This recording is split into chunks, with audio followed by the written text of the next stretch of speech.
Dad, I'm gonna be a ghost. Mary has always been fascinated by the supernatural. It's been one of those ever-present interests that have persisted over the years, sometimes to a troublesome level. But this was different. She'd sat me down at the kitchen table and told me this like it was some sort of revelation. This was her telling me something serious and fundamental about herself. This was a change, a shift, something important that she wanted to involve me in, and I had no idea what she meant. I'm stating my intention. She said. That's the first step. Honey, what are you talking about? What steps? What are you? I'm not here to argue, Dad. I'm just telling you what's gonna happen. I'm just trying to understand what you're saying. You're scaring me, Mary. I'm taking active steps to ensure my place in the afterlife. It is no different than when Mom took me to church. I'm following my beliefs. I'm going to be a ghost, a spirit, and the first step is to state my intention. I don't know what to say, I sighed. I just want you to be happy. Please, I'm trying to understand. You don't need to do anything. This isn't about you. I know, honey, I've said what I need to say, Dad. I just need your support. So here's a little history lesson about Mary, or Miriam. She turned 19 last September and has been saving up to study at WVU next year. I'm helping her to the best of my ability, and she has the inheritance from her mom to go through, but it's still a bit of a struggle to make ends meet. Ever since she was a kid, Mary has been a bit of an oddball. Her mom had some personal problems and left us at an early age, only to pass shortly afterwards. There was an element of substance abuse, but Mary was never around for that. I've had full custody of her all her life. That Mary even remembered her mom taking her to church was an honest surprise. I don't have a lot of fond memories of Mary's mother. The good times we had is so far in the rearview mirror that I can barely see them. And when I do, they look pretty bleak. Mary's interest in the supernatural blossomed somewhere around her 6th birthday. When other girls wanted to be Disney princesses, Mary wanted to be a ghost, and not just the kind where you wear a white sheet with some holes for eyes, but pretty advanced stuff. Pale white foundation with dark eyes. She even asked me to get her those all-covering sclera contact lenses, but I put my foot down. She was still too young in my opinion. Even so, I probably bought her half a dozen Victorian-looking dresses so she could turn herself into a ghost for Halloween. It was her thing. Everything was ghost this and ghost that. I just figured she'd grow out of it, that she would be done with it and move on to something new. But that didn't really happen. It just matured in a way. Little cartoon ghosts turned into spooky Goosebumps type stories. Then TV shows and scary movies. Then reality shows with ghost hunters. Then horror movies and listening to mediums online. And as she reached her teenage years, her interest reached a whole new level. A step away from the fun and quirky to the dark and practical. And now that she is an adult, albeit young adult, she came to me with this absurd statement, that she, my Mary, was going to become a ghost. I subtly talked to some of her friends and checked her social media. It's hard keeping track of all the ways kids can express themselves nowadays. And yes, Mary is a grown woman. She can do what she wants. I've raised her right, but this just sounded wrong. Still, I didn't find any evidence of any kind of abuse or harm. Mary still posts wholesome memes about her favorite salty licorice candy or sharing upbeat inspirational TikTok videos. She's not that different from other girls her age, in many ways. She's a young adult with ambition and drive. So this conversation came out of nowhere. That night I couldn't sleep. I kept walking up to her door to hear if she was sleeping. It was hard to tell, and I didn't want to bother her. She deserved her privacy. Instead, he ended up pulling an all-nighter. I was on my tablet for hours, looking for signs of whatever she talked about. Actual, practical steps towards becoming a ghost. Something about stating your intention. My eyes had started to roll back into my skull when I finally found a whiff of relevant content. A series of video lectures from someone who called themselves a paranormal researcher. I looked them up. They're just some loon from some middle-of-nowhere town in Minnesota. Not exactly a leading expert in post-natural supermortem experience research, in my opinion. How is that even a field of study? Doesn't even make for a good acronym. But this video series was about the practical steps to becoming a ghost or vengeful spirit. It all sounded very official. They even had charts. and I figured this was where Miri had been inspired. First step, to state your intention, verbalizing it and putting it out there. They called it a path from realization to actualization. I figured that, hey, at least it was just the first step. And she'd come to me about it, so at least she trusted me enough to share this experience with me, whatever that entails. The second step was called anchoring, imprinting an item, piece of clothing, or symbol to your identity.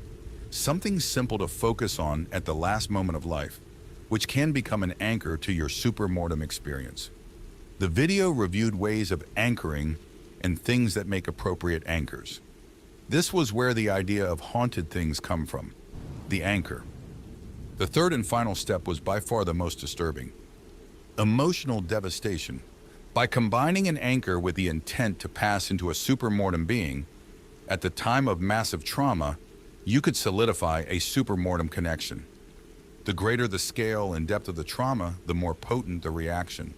They spoke about it so casually, like it was a high school science experiment. But what they were actually suggesting was nothing short of personal calamity. Murder, death, and tragedy. Was this really what Miri was aiming for? The next day when she was at work, I decided to go through her things. It wasn't my proudest moment, but I was only doing it to see if there was any more information about these steps and her ambition to follow them. What would it mean to Miri to experience emotional devastation? Was she planning something? What would that even look like? Thankfully, I didn't find anything overtly dangerous. No weapons, no goodbye notes, nothing out of the ordinary. Thank God. But there was the second step, an anchor. She had an obvious anchor, her silver cross. It was a necklace she'd worn since she was a kid, a memento from her mom. It was an obvious choice. She rarely, if ever, took it off. This put me in a dark place. If she was already at step 2, she could be on her way to step 3 at any moment. Maybe even right then and there. Look, I was in a bad mental space, and this whole situation wasn't making things better. Miri is her own person, and I support her to the core of my being, but I'm also a father, and that part of me doesn't go away. So I got in my car and I went to see her at work. I was exhausted, panicking, and confused. Didn't even notice that I parked in the handicapped space. I just stormed in. She was just working her shift. Didn't seem to have a worry in the world. Needless to say, we didn't have a very constructive conversation. She said some pretty harsh things, and not all of it was untrue. I didn't stay long. Miri and I had trouble talking after that. I tried to bring it up during dinner, but she just locked herself in her room with a takeaway salad from work. I tried messaging her, but she left me on red. I stood outside her room and asked her to talk to me. Nothing. I crashed hard that night. I was exhausted, physically and mentally. Miri still wasn't talking to me, and I had to recover from my all-nighter. I went to bed early, hoping it would all feel better in the morning. I wish that was all there was to it. A couple of bad days. But no, there was more. I woke up in the middle of the night. A single sliver of light peeked in through the bedroom door, poking me in the eye. I turned to face the door only to see Miri standing in the doorway. She just stood there, still in her work clothes. One hand on the doorknob, one hand holding something. Miri wasn't looking at me. She had this odd blank stare, like she was looking straight through me. Her mouth hung open, slack-jawed. She was panting, as if she'd been running. I looked at her. She looked back. There was this primal part of me that didn't recognize her. Something telling me that this wasn't Miri. This was something else. Something dark. After a while, she just up and left, closing the door behind her. I didn't even notice I'd been holding my breath until the door clicked. It felt like I'd stared down a lion. I hurried up to the bedroom door and reached for the handle. But I stopped myself. I'd never lock that door. Miri didn't lock hers and I didn't lock mine. It was a social contract, a show of trust. But it brought an important question to mind. How far was I willing to trust my daughter? I tried talking to her the next day, but I only had a few minutes before she went to work. I had work too, so I couldn't do much to keep her in the conversation. She just acted like she didn't know what I was talking about. There was no step 3. There was no big plan. She hadn't been at my door last night. No. If anything, I was the one being strange. That's how it sounded, at least. I had trouble staying focused at work. We'd been having some staffing issues and some of us had to pick up the slack. Micah and his twin boys had been sick after their latest camping trip. Meanwhile, I could barely remember the last time Miri and I spent some quality time together. Between work and her diverging interests, there was little for us to talk about. And now there was even less. The following night, I considered locking my door. I had trouble sleeping. There was that gnawing thought in the back of my mind that maybe, just maybe, I wouldn't wake up. If Miri was serious about this thing, she might do something stupid. I didn't like to think about it, but it was possible. Killing your dad might be one of the most emotionally devastating things one could do. If she really believed in these steps, this study, then there was no telling what she might do. But somewhere around midnight, I drifted off to sleep. And just like the previous night, it didn't last very long. I woke up by that stray light hitting my eyes again. I peeked out from the covers only to see Miri's silhouette against the hallway light. This time, she was holding a knife. "Miri?" I yawned. "Miri, what are you—" Shut up. She growled. "Honey, I'm just—" Shut the fuck up. She'd never spoken to me like that. Her hands were trembling, knees bent like she was ready to pounce. I found myself looking for something to shield myself with, but there was nothing. Maybe I could push her down with a pillow, or wrap her in a bedsheet. She took a step forward, but stopped herself. I reacted instinctively and shot out of bed, pressing myself against the wall. Miri just smiled. Her breathing was forced and rattled. Just shut the fuck up. Let me do this. She continued. I want to do this. "Honey, you have to talk to me." For a moment, she looked up at me. You're right. She said. Not tonight. And then she left. I followed her into the hallway, calling for her to stop this, that we should talk about this, that she was sick and that I wanted to help her. I just let every word I could find fall out of my mouth like a verbal waterfall, stumbling over my own thoughts along the way. In response, she plunged the kitchen knife straight into the wall, inadvertently cutting the cable to one of the hallway lights. I just stopped and watched her go back into her bedroom, then she locked her door. I sat with my phone for hours, contemplating what to do, who to call and what to say. I wanted Miri to get help, not jail time. I didn't know what to do. I looked at all kinds of sites relating to mental breakdowns and illness, but I couldn't find anything in particular. I kept coming back to this one thought. How far would I go to protect my daughter? I decided I'd do what little I could. I would call for help in the morning. Until then, I was watching her myself. I dragged a chair through the hallway, passed the knife in the wall, and sat down next to her locked door. I'd listen and I'd make sure she was okay. Then tomorrow, she could get help. I must have fallen asleep in that chair. I woke up to the sound of a startled shriek as Miri got out of the room in the morning. She wasn't prepared to see me there. I could see she was confused and a bit hurt. This was the Miri I knew and loved. I recognized her. I can't deal with this, Dad. She sighed. Not like this. We need to talk about last night. I'm not doing this. She picked up her bag and headed for the front door. I followed her. Miri, you're not walking out that door. We're dealing with this. Aren't you late for work? Miri, for God's sake! I slammed my hand on the kitchen table, rattling an empty dinner plate from last night. Miri just looked at me and shook her head. I'm staying with a friend tonight. She said. Sort yourself out. Miri! She was out the door, but I followed her down the driveway. She got in her car, locked the door, and ignored me. I pounded on the window, called out to her, and pleaded. She just backed out and left me there. I didn't even have my shoes on. I took a sick day, trying to find someone to call for help, trying to make sense of the symptoms, but I was hitting dead ends at every turn. Some sites called her schizophrenic. Others said it could be lead poisoning. One site just kept recommending overexposure therapy, whatever that is. I spent all day on the phone, but no one could tell me anything.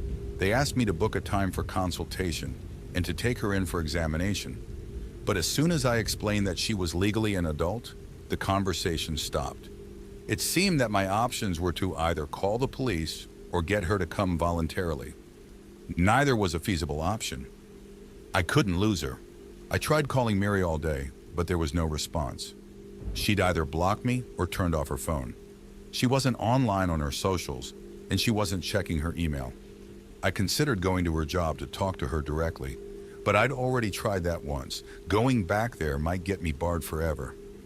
I tried to convince myself it was something temporary or a misunderstanding. I really tried, but the mental image of her standing there with a shaking knife in her hand had been burned into my mind. The greater the scale and depth of the trauma, the more potent the reaction. I watched the video over and over. Step 3, step 3, step 3. I fell asleep looking at my tablet that night, and for the final time, it didn't last long. I woke up again, but not to a strand of light touching my eyes. I woke up to the sound of thumping feet sprinting down the hall, heading straight for my bedroom. I wasn't prepared in the slightest. I thought Mary was staying with her friend. Instead, she burst through the door, knife in hand. She didn't even stop to breathe. She came straight at me. I rolled out of bed and tossed my covers at her. She just laughed. And not her signature Mary laugh, but something off. A cackling, hysterical laughter.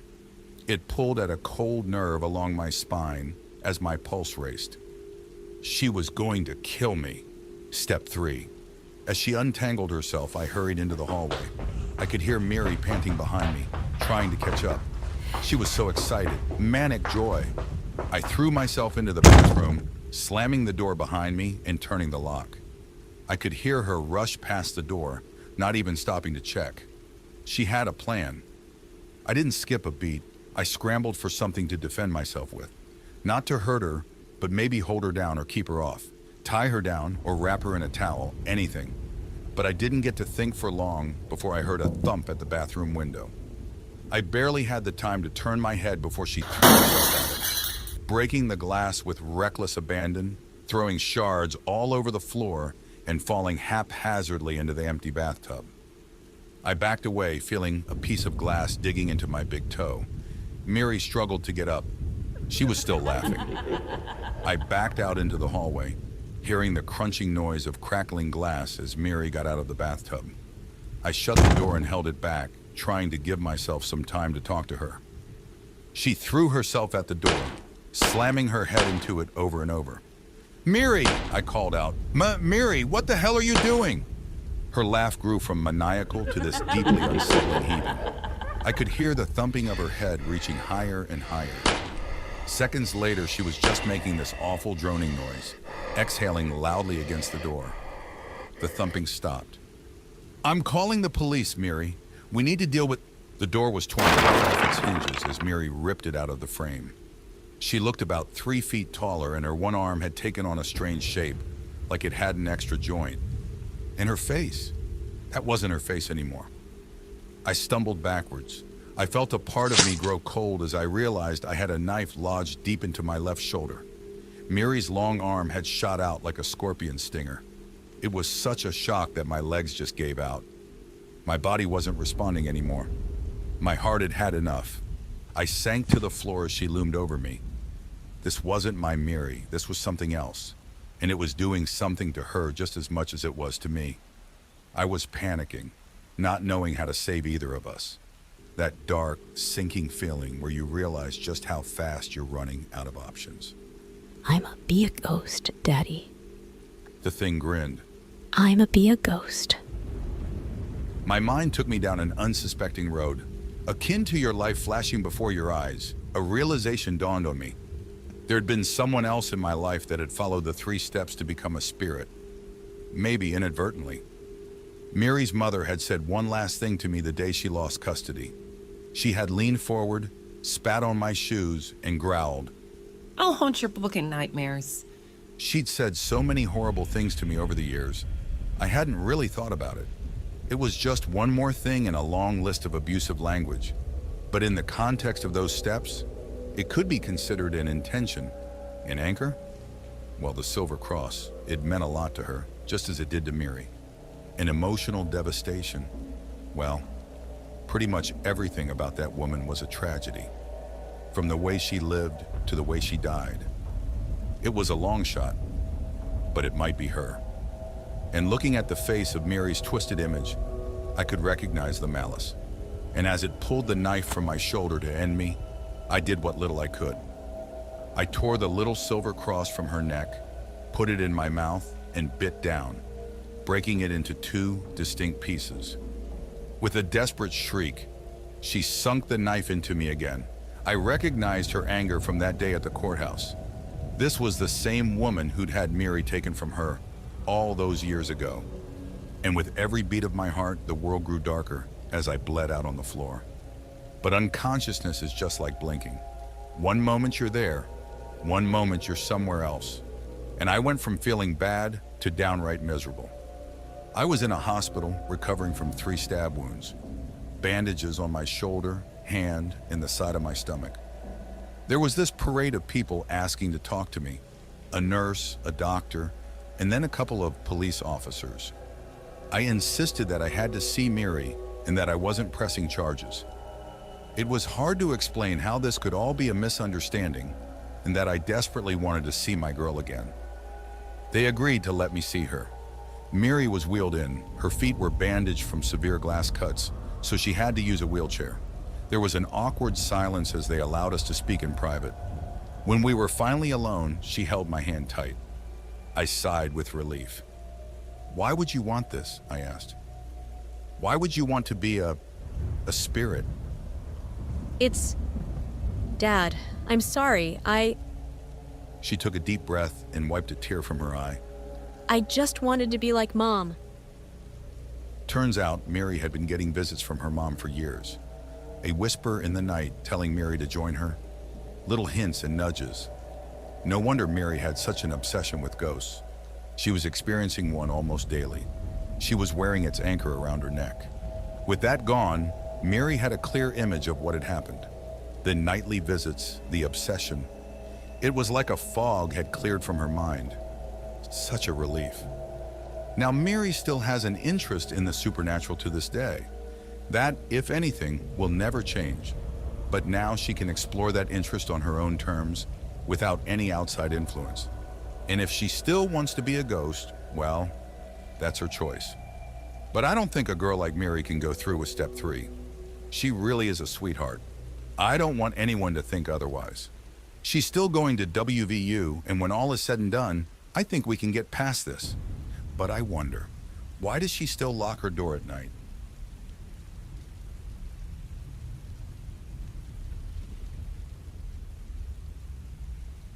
Hello and welcome to Daytime, your place for scary stories straight from the horror forums of Reddit. Make sure to like and subscribe for more horror tales of things that go bumping the night. On tonight's episode, a man seeking therapy during COVID lockdown finds himself being manipulated by the person he's seeking help from. So, what would you do if he wasn't there to help?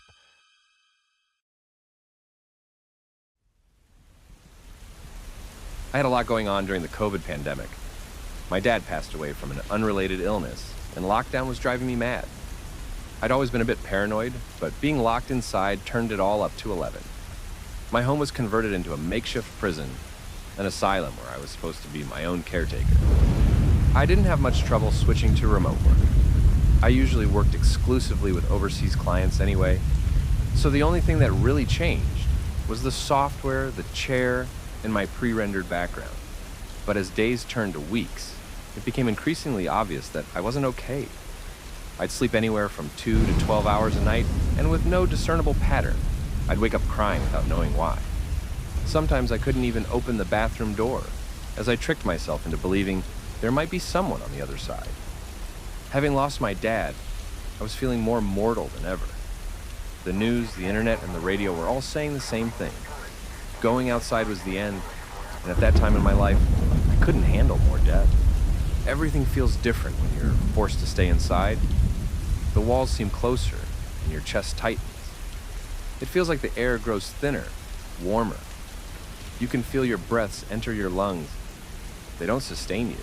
Your knickknacks and doodads look like souvenirs from a place you can't go back to. A mockery, like notches on a prison wall. Sometimes when I slept, I'd forget what was going on. Waking up, the nightmare would fall on me like a rock, knocking the air out of my lungs. I'd grow increasingly scared of going to sleep, as if that rock would grow heavy enough to crush me. And yet, it was all better than going out there, among the others. I couldn't take a step outside my door. Even if the lockdown was to be lifted that same day, there was no way for me to convince myself that everything was going to be fine. Nothing was fine. And it wouldn't be for some time. My colleague, Dana, was the first to take notice. I'd been up for about 53 hours. She pulled me into a chat after a remote meeting, telling me I looked sick. I melted. I poured my heart out about anything and everything, barely forming a coherent sentence along the way. If someone asked me to recall what I said that day, I could only hazard a guess. Dana tried to understand, but must have realized this was above her pay grade. I get it. It's a lot right now. It's a lot for all of us. She said. It might be time to talk to someone. She reminded me that we had an agreement with one of our main partners, Hatchet Pharmaceuticals. They handled our health insurance, which also included mental health treatment. In fact, they'd expanded on it since the start of the pandemic. They got a remote counseling program. She said, holding up a brochure. Just use your company login and sign up for a session. What do you think? There wasn't much to say. I was willing to try anything. I filled out a questionnaire and got a response within a couple of hours. I was sent a link to a calendar app and got to pick a name from a list. There were a couple of short descriptions by each available counselor, giving me a bit of insight into what kind of person they were. There was a man named Gareth who had an empty calendar. It was strange. See, each counselor could be sorted by seniority and number of patients, and Gareth was at the top. He was, by a good margin, their most experienced employee. So how could his schedule be so empty? I signed up for a session with Gareth the next day. It felt like a stone settling in the pit of my stomach. I was nervous, and I didn't even know why. Maybe it was the prospect of a changing routine that scared me. Or maybe it was the thought of opening up to a stranger. Either way, it affected me way more than I thought it would. I went back and forth on canceling the whole thing. I wandered around like a cat on a hot tin roof, feeling the walls closing in. I ended up on the floor, gasping for air, curled up like a ball. I just wanted it to be over. I took a day off work to have my first session. It was just past lunchtime. I'd prepped a cup of Earl Grey and a microwaved cinnamon bun as comfort food, but that wouldn't stop my hands from shaking. I got a pop-up on my screen with a blue sunflower logo. Clicking that connect button felt like dipping my heart in ice water. Gareth popped up in a little video feed. He was a man in his late 50s with combed back salt and pepper hair. He had bushy eyebrows, a trimmed goatee, and a white shirt with a black tie. It looked like he was in a large office with wide open windows. It looked pleasant, airy. Good afternoon. He smiled. I'm glad you could make it. It's difficult to take that first step on a new path. It really is, I nodded. But I'm glad you did. He said. Now how about we talk a little bit about who we are? Would that be all right? We took turns talking about ourselves. We shared our names, our professions, our age, and a little bit about our families. Gareth was 57 years old and had worked as a mental health professional for 23 years. He had 2 sons who lived in Philadelphia, just like my mom.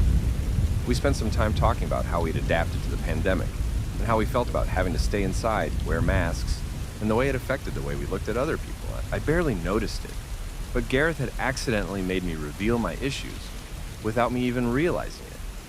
He was good, real good.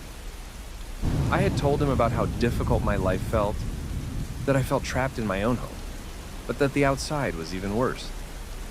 You're describing it like you're sailing a frying pan on a sea of fire. Gareth said. Like there's no way out. That must be stressful. He was spot on. It felt hopeless, like spiraling down a black drain, but he just smiled and nodded. We can work with this. I decided to see Gareth twice a week. I could book any time I wanted. His calendar was wide open. I wanted to ask him about it, but I didn't. There was a part of me who didn't want to get too personal. Gareth seemed nice, but he was also just doing his job. I was asked to sit by an open window during work hours as an exercise. a way to get used to the sounds of the outside world. It was nerve-wracking. Every passing car felt like a freight train, and every stray voice from a passerby felt like a threat. But slowly, day by day, it turned to background noise. And with that, the world started to feel a little bigger. The walls breathed again. Over the next few sessions with Gareth, we tried a couple new exercises, leaving the window open when I slept, leaving the front door unlocked during work hours. And by our fourth session, he asked me to try something new. About half an hour a day, right before you go to bed, I want you to open your front door. He said, Stand or sit there, taking in the sounds of the city. That night, I tried it. I opened the front door and sat down. I tried to mentally record everything I saw, one thing at a time. The walkway down the road, the ill-kempt playground. I counted the cars, the windows on nearby buildings, the light posts, the parking meters. I put some conscious thought into observing things from a new perspective. But through it all, the one thing that made me want to go back inside was the sight of other people. It wasn't just the threat of a spreading pandemic. People seemed nefarious to me, ill-willed, dark silhouettes roaming about in the night, their wants and haves a mystery. If the news were an indicator of anything, everyone was struggling to make ends meet. Everyone was a potential assailant. At best, they were indifferent. Perhaps I had it all wrong. Maybe it wasn't the virus closing my throat that was the greatest issue. Maybe the real problem had been people all along. Looking at the nameless shapes staring at me from the windows across the street, that sentiment felt more true than ever. The more sessions I had with Gareth, the more I realized my priorities were changing. I was letting go of my claustrophobic tendencies, but I couldn't help but to feel threatened by the people around the neighborhood instead. Gareth seemed very interested in this, asking me to describe my feelings and mapping out my day. It was very thorough, and I got new exercises to deal with my anxieties. I was asked to record my nightmares and worries. Another day, I was asked to write down stray thoughts on paper.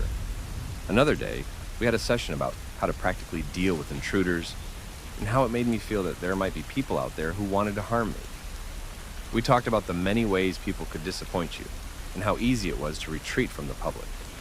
But I didn't get a good read on Gareth. It seemed to me like he wasn't really trying to treat me anymore. The exercises he suggested did little but to zoom in on the worst feelings that lingered in the back of my mind. My anxieties were emphasized, not examined. But one thing that remained was my nightly routine to sit with an open door, looking out over the neighborhood. I'd stopped mapping the objects I could see.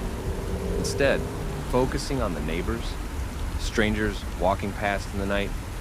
I had convinced myself that they wanted my money, my car, my brand name clothes, all of it. I had this feeling that if I were to leave my place for a night, I'd come back to it being ransacked if I came back at all.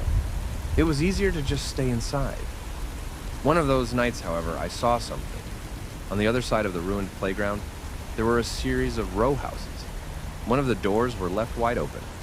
I could see the shape of someone standing in the doorway. I could have sworn they were looking straight at me. They didn't move. Were they trying to figure me out? Was this a warning? Over the next few days, I couldn't stop thinking about this potential someone. It's as if I could see them everywhere, and Gareth wasn't helping. He was asking me to describe them, both physical attributes and their actions. It became a bit of a hyperfixation, and I couldn't stop myself from seeing them in the corner of my eye. But the fact was, something was happening out there. I'd see that same person every night, staring at me from across the street. I'd hear footsteps outside at night. Sometimes, when I slept, I swear I heard someone messing with my letterbox. It felt ridiculous, and I knew I was exaggerating, but was it really all make-believe? It was a Tuesday when, once again, I logged in to have a session with Gareth.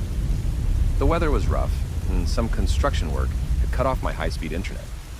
I had to rely on spotty mobile Wi-Fi, and the approaching storm didn't help. Gareth connected, but it took a bit longer than usual. He had the same half-smile as always. I noted that he seemed to have good weather, which was a bit of a surprise. I thought he lived in the area. Mr. Martin, He said. I'm glad you could join me. I froze.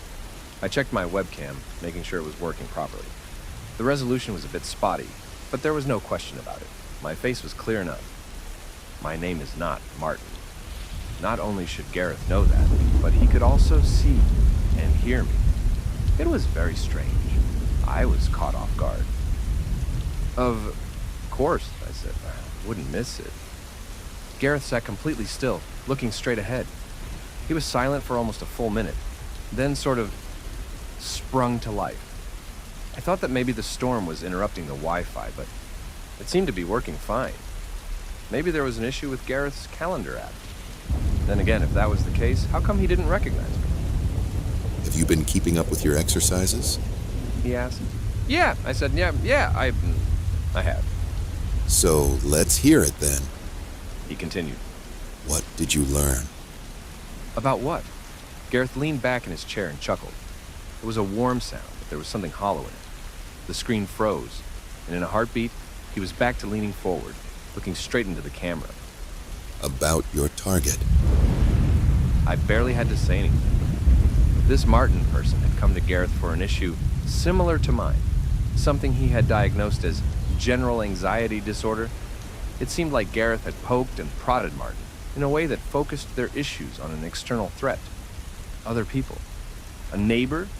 I stood up, stepping away from my laptop, but leaving the conversation running. I peered out my living room window. What do you think I'll do to this neighbor? I asked. We've talked about this. Gareth responded. I know, I repeated. But I want to hear what you think. I'm afraid you might murder them. I looked back at the screen. Gareth just stared straight ahead, not moving a muscle. No emotion, just a matter-of-fact statement. I felt the moisture on my tongue evaporate as something sour crept up my throat. And what do you think about that, Gareth? I asked. He didn't blink. A full 20 seconds of silence passed. The only sound I could hear was my own heartbeat. I think you're going to do what you need to do to heal. He said. And I want you to heal, Mr. Martin. At any cost? Of course. There were a couple of people outside passing by in the night. Someone with a thick coat, another with a trucker cap, one with a backpack, another on their phone, some with their hands in their pockets, someone holding something dark, a gun, a knife. But no one stepped up to my door. No one came knocking. But there was someone standing in an open door on the other side of the playground, looking my way, like they'd done on so many other nights. Maybe they were making a difficult decision. The meeting with Gareth ran out of time, and I dove onto the net. My hands were shaking so much I could barely spell. I checked it all. The name of the program, the pharmaceutical company, Gareth. Everything and anything I could get my hands on. There wasn't much to see. Paper trails came to sudden ends. Names were scrubbed or removed. Most people working on the platform were hired as outside consultants, and there was no way to trace what kind of money they were moving or where. And Gareth, he was a puzzle piece. For everything he'd told me, none of it was specific enough for me to look up. There were no names of his children for me to track. No address where he lived. No mention of his previous place of employment. Running out of options, I called up my colleague Dana. It was 11 p.m., but I had to get answers. Dana was skeptical, but she could tell I was upset. She wasn't enthused about getting back in front of her computer, but I got her to look up a couple things. It didn't take long for her to find something curious. Hatchet has a company policy about billable consultant hours. She said. They have a maximum number of billable hours. If someone goes past this, they need to be hired as a full-time employee. How does that relate to their remote platform? Gareth and a handful of others go way above this average. They ought to be full-time employees, but there's nothing that says they are. So they're bending their own policy a little, so what? There'd be a paper trail. She continued. We have a close association with them. We got access to their meeting protocols. Policy exemptions need to go through the board. So the only way I see it, there is only two ways to make sense of this. She took off her glasses and leaned into her camera, lowering her voice. Either this program is run illegally or these people don't exist. I thanked Dana and got back online. There was no way I'd be sleeping that night anyway. A stray thought hit me, and I got back on the calendar app. Even now, in the middle of the night, Gareth was available. I booked an immediate meeting with him. That gave me an idea. Using my phone and a separate login, I checked his calendar again. According to it, he was free, despite me having booked that time already. So, I booked him again, 2 calls at the same time, and at the same time, a connect button popped up on my phone. I clicked both buttons at once. Gareth popped up with the same smile as always, sun shining from his open windows. Good evening. Said Gareth on my computer. Everything all right? Asked the Gareth on my phone. There were 2 of them. They were talking at the same time. I turned off my phone and leaned back. My pulse was rising. I had no idea what I was even looking at anymore. I'd been paranoid about people for weeks, maybe months, but there'd been a mystery in front of my face all along. You're not real, are you? I asked. Of course I am. He laughed. I'm right here. Is this what you need to discuss? Are you having issues separating fantasy from reality? No, I spat back. No, you don't get to do that. I'm not imagining this. Then I don't know what to say. He shrugged. I'm as real as can be. I'm right here. Then how come you're saying 2 different things on 2 different screens, Gareth? Gareth didn't answer. He looked off screen as if considering something. He looked back up at me, still smiling. I'm sorry, He said nothing. but I have an urgent patient issue that I need to resolve. My laptop shut off. Seconds later, my phone went black, and someone was coming up the stairs. Before my heart could skip a beat, something slammed into my front door. I raised my arms as if to shield myself from the sound, and a second later I heard the hinges buckle and snap. Then, something broke. Something splintered. I rushed to my kitchen, passing the entrance. There was someone standing by the broken door. I only saw them in passing, dressed in dark, ill-fitting clothes. I grabbed the first sharp thing I could get a hold of. Armed with a kitchen knife, I backed myself up against the wall, knocking over a few doodads in the window. It was a long way down, but if I had to, I'd rather have a shot at breaking a leg rather than dying. But I couldn't get the damn thing open. A stranger stepped into the hallway, about 6'3", dressed in a navy blue hoodie and a black leather jacket. Leather gloves curled around an honest-to-God machete, a face obscured by a burlap sack with holes poked out around wide-open green eyes, shoulders heaving with excited breaths. He rushed forward, grabbed one of my kitchen chairs, and threw it across the room. It broke against the wall, knocking over a photo. Shattered glass covered the floor. Something whistled past my left shoulder and slammed into the kitchen tap with a metallic clang. It made my ears screech. I steadied myself against the kitchen table, and it was casually tossed aside with a crash. I headed straight for the door. For the first time in months, I didn't consider my anxieties. I had to get out. Then, something cold grabbed my neck. Leather gloves. I reached back with my kitchen knife, but lost my footing on the broken glass. I was sent tumbling to the ground, landing hard on my shoulder. I looked up to see a raised machete, and those sparkling green eyes. I had to say something. Anything. Mr. Martin. It was the first thing that came to mind. The machete hung in the air, ready to fall. He hesitated. You're Mr. Martin. You're speaking with Gareth, right? There was no response, just excited, heaving breaths and a shaking machete, frozen in place like a living statue. He's tricking you. United States.